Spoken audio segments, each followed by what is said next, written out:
It's just over a year since the government endorsed the narrow victory of the Leave Alliance in the 2016 referendum on UK membership of the EU. Now that events are finally beginning to move, there's an enormous amount of work for constitutional lawyers like me to get our teeth into. Obviously myself, my colleagues are now engaged in detailed analysis of developments such as the withdrawal negotiations with the EU and the so-called repeal bill. But a lot of people have been asking for a more general overview simply of where things have got to 1 year on. Now, for those purposes, I went back to a lecture which I gave in Liverpool last June, only a matter of days before the referendum itself, in which I described the Leave campaign as being guilty of dishonesty on an industrial scale. But just as importantly, in that lecture, I identified what any competent constitutional lawyer could safely have foreseen as the likely consequences of a Leave victory. Now, those concerns were dismissed at the time by Leave campaigners as some sort of lawyer's version of Project Fear. But what's striking looking back is how events are unfolding pretty much as predicted. Now, in particular, we made 4 sets of predictions, 2 relating to the internal challenges that would face the UK, 2 related to the external tasks that we would have to confront.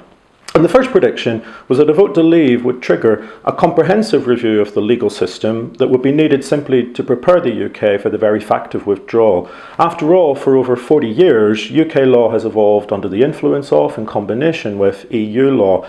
And although the impact of EU law may well vary from sector to sector, such is the nature of EU law and EU membership that trying to divide the national from the European is more a task for a philosopher than for a lawyer or a civil servant. Moreover, the sheer scale and complexity of that review would inevitably entail a massive delegation of power from Parliament to the government. It was simply impossible to imagine how such a vast job could be done directly by Parliament itself.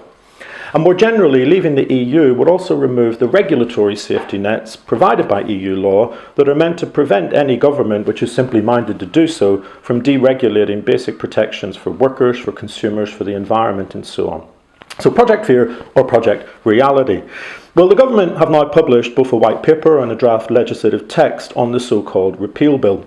They recognise the urgent need to prepare the UK legal system for withdrawal, which might otherwise cause tremendous uncertainty and dislocation. And for that purpose, they propose to incorporate all existing EU law directly into the UK legal system so as to minimise disruption and ensure continuity.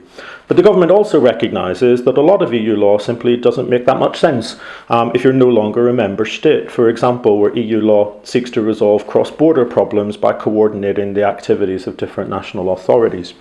And so the government agrees that the UK does need to carry out a comprehensive review of the legal system just to prepare the UK for the very fact of withdrawal. And that review will in many cases need to adapt or even replace existing EU rules with some workable alternative. And that job cannot realistically be done by Parliament, so the government is demanding quite wide-ranging and far-reaching powers for itself to change the law directly.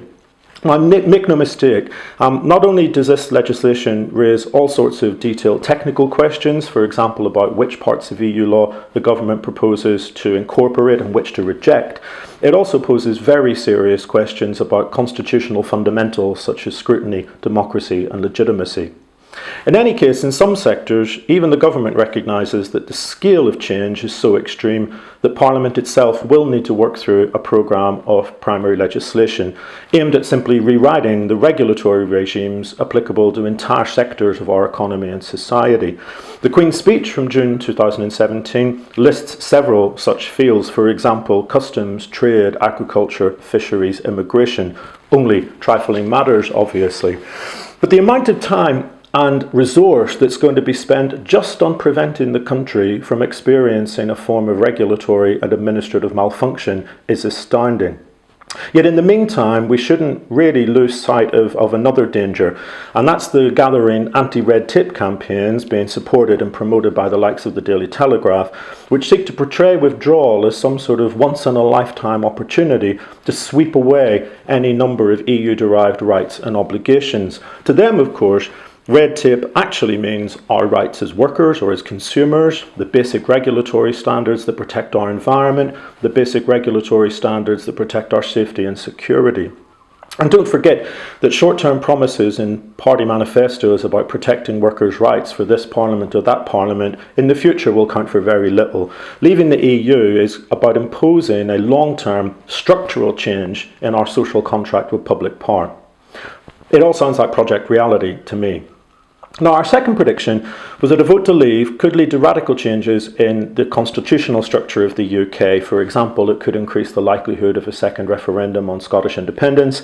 It could create serious problems for Northern Ireland, not least through a hardening of the border with the Republic. Project fear or project reality? Now, before the general election, the Scottish Government, with the support of the Scottish Parliament, had formally requested permission to hold a second independence referendum. Since the general election, the First Minister has postponed plans for that second referendum, at least until the future of the UK-EU relationship becomes clearer. But in the meantime, the devolved administrations continued to lament an almost complete lack of serious engagement with their concerns by the government in London. And so whatever happens in due course, the political damage which is being done to relations, for example, between Edinburgh and London is quite serious. But the repeal bill here comes back again because it may well make the tensions even worse. Although the government insists that it expects withdrawal from the EU to lead over some unidentified timescale to greater powers for the devolved administrations, it's actually led down only very vague criteria which are aimed primarily at justifying the centralisation of power in London, preserving the UK single market, enabling the UK to enter into international trade deals. There's little sign of any countervailing constitutional mechanisms, for example, a domestic equivalent of the subsidiarity principle that would actually protect the interests of the devolved nations.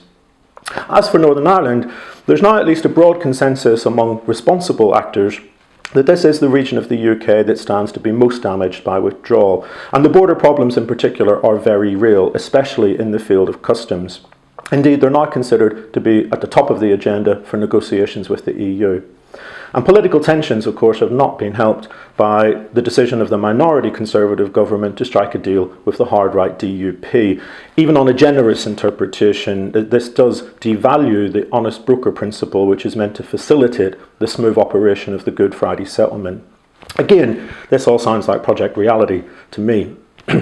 Now, our third prediction concerned relations with the EU. And in particular, we suggested that there would be negotiations on an agreement dealing with the mechanics of withdrawal, for example, citizens' rights. And then separately, the possibility of a framework agreement on future relations, particularly on trade.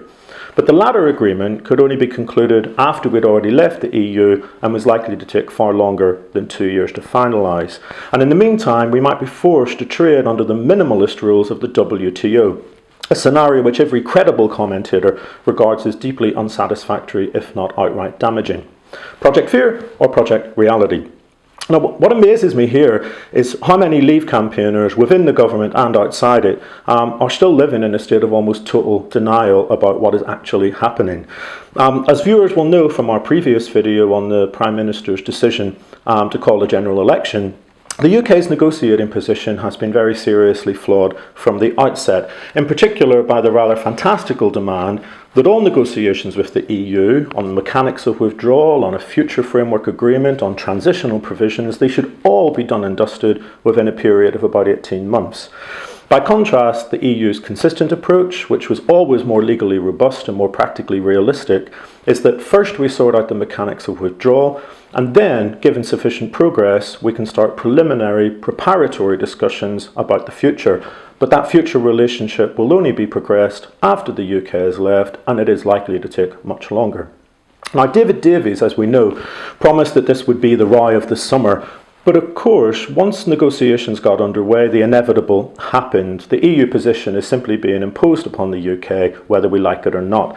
So much for taking back control. Now, so far the negotiations, just on the mechanics of withdrawal, have already thrown up some very obvious points of tension.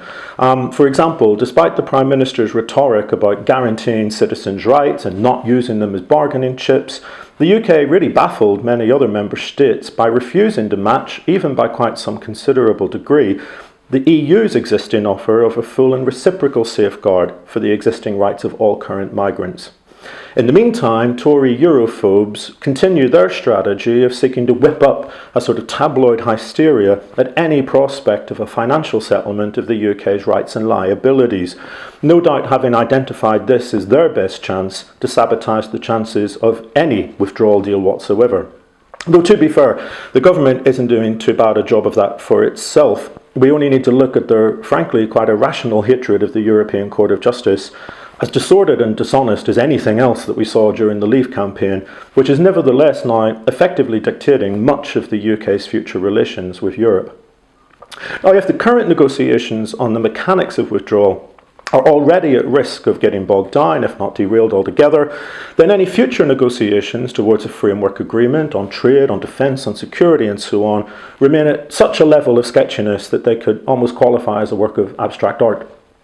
On virtually every single major issue that one would expect to see addressed in a significant trade or cooperation agreement, when it comes to the UK's vision and preferences, we know almost nothing. For now, the government is sticking to its white paper from February 2017. We're going to leave the EU customs union. We want a special relationship with that customs union instead. It's just that we can't tell anyone yet what that might involve. We're going to leave the single market, even as members of the European Economic Area.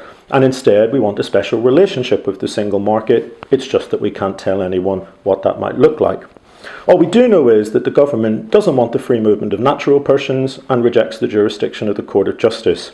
Now, they show almost no awareness of the price that will be paid for those red lines, but that's almost irrelevant at this point because we don't have any credible indication of any other position on any other matter anyway. And we shouldn't pretend, by the way, that the attitude of the Labour Party in opposition is much better. It isn't. Now, this almost complete lack of denial from Britain's political leaders is all the more striking when we bear in mind a series of really crucially important contextual factors. And the first is that the UK simply cannot wish away the inherent problems of international trade, and especially the challenge of tackling non-tariff regulatory barriers to trade in goods and services. Leading Leave campaigners inside and outside the government seem oblivious to the real difficulties in securing better trade terms between developed economies, and particularly when it comes to the provision of services crucial to our national economy. The UK will be seeking an entirely novel deal with no clear international precedents. Secondly, the UK isn't seeking to improve trading conditions with the EU, it's seeking to minimise the mutual loss of market access. The simple fact is that in less than 2 years' time, the regulatory conditions for UK companies doing business across Europe and vice versa are set to become substantially less favourable than they are today. They'll actively create a huge array of new barriers to trade, which at best will significantly increase business costs, and at worst will simply seal off markets either in law or in practice. Thirdly, and as the European Council has repeatedly affirmed, no relationship, no matter how close, can offer the same benefits as EU membership. If the UK wants a privileged access to the single market, it will have to sign up to the EU's expectations on regulatory standards and enforcement, and not just now, but into the future as well. The EU will insist upon a level playing field, for example, in fields such as competition and state aid policy, and it will safeguard against unfair competitive advantages, for example, as regards the deregulation of taxation or environmental or social standards. And the UK will pay for all of these privileges, just like everyone else has to. So Project Fear, well, actually, it sounds more like Project Reality to me.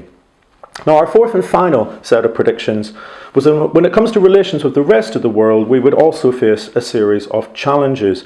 The loss, for example, of our existing trade agreements, which were negotiated on our behalf by the EU, the need urgently to build capacity in the very specialist and complex field of international trade negotiations and representation, the likelihood that our bargaining power on the international scene would prove to be significantly more limited than it is as part of the single market, and the risk that other countries would expect greater clarity about our domestic and regional trade position before entering advanced trade negotiations with us.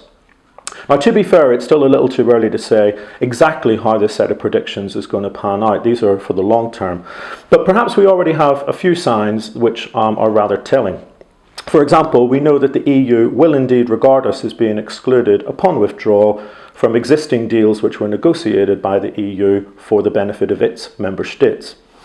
Several countries have expressed an interest in future trade deals with the UK in principle, but in practice they've often hinted that they'll prioritise their own economic deals with the EU first, and really they'd rather us offer greater clarity about our position, please.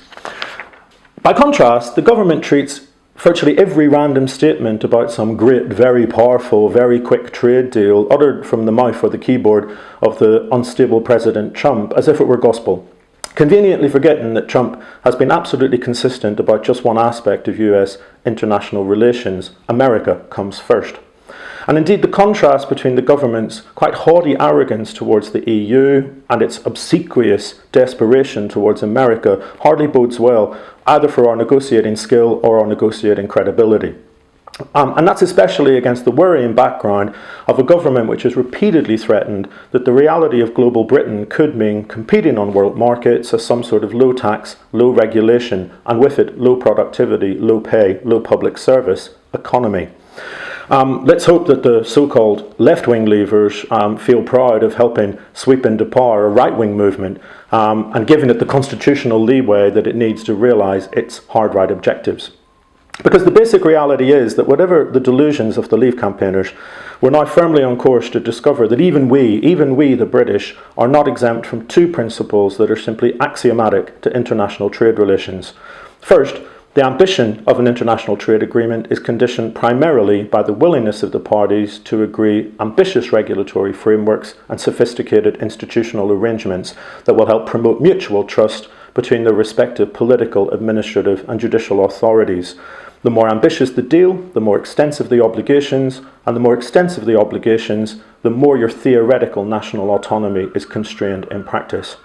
And secondly, in international trade, size very much matters. The big players dictate the rules of the game. They do so at a global level. The key international organisations that develop the rules of the world economy are, whether we like it or not, dominated by the interests of the US, the EU, and increasingly countries like China. And the same is true at a bilateral level. The EU determines the terms on which smaller economies can gain better access to the EU market. And if those smaller countries aren't willing to pay that price, they don't get the better access. So, looking back from 1 year on, it seems that events are unfolding in a way that was entirely predictable and indeed actively predicted. Now, one of the key roles of a constitutional lawyer is to help ensure that those who exercise or who seek to exercise public power are held accountable for their actions. In the context of the UK's withdrawal from the EU, you might think that that job, in some respects, should be much easier, because after all, Leave campaigners are in the process of becoming subject to a form of accountability that they've never had to really experience before, and that's the accountability of reality. The time has come when their fantasies have to find solutions to real problems. They have to negotiate with people who haven't been conned into sharing their distorted worldview. And they have to address challenges that they denied would ever even materialise.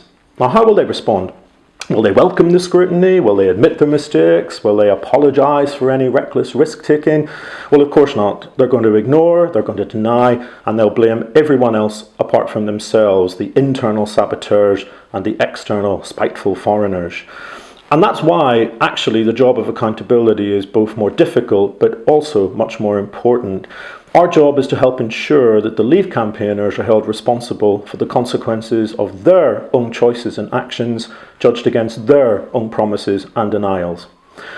We'll be back soon from Liverpool with more detailed analysis of some of the key developments as they emerge, but in the meantime, have a good summer.